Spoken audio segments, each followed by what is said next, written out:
Jo sóc Tirant lo Blanc, gentilhome de Bretanya. Ha!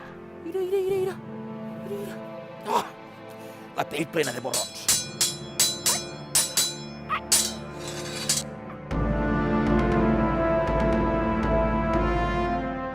Obriu portes i finestrals. Tirant, en la cama curada a mitges, decidís anar a lluitar. I la princesa Carmesina: te'n vas? Me'n vaig. Tardaràs? Tardaré. Tornaràs? Ai, no ho sé. És un llibre ple de meravelles.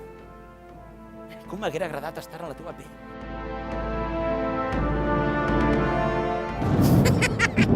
Ai, Tirant.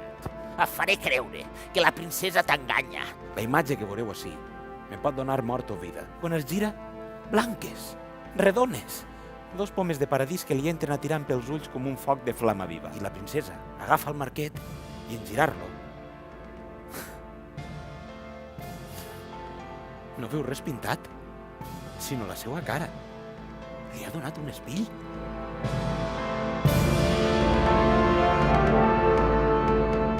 Ah!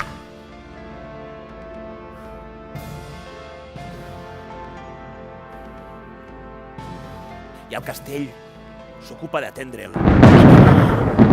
La viuda reposada, la qual li té un amor secret i malaltís.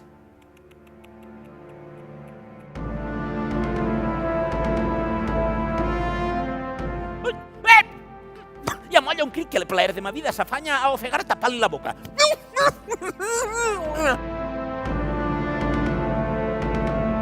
¿Pero qué t'havien fet los Martorell? ¡Orso! Que ningún rufián ni caballero haga torneos ni derrame sangre en la tierra cristiana del Reino de Valencia. Què et sembla? Què vols que faça? Que plore? Un Martorell no plora. Que no he vingut jo este món a ser escuder. Que jo soc Joan Martorell, de València, cavaller.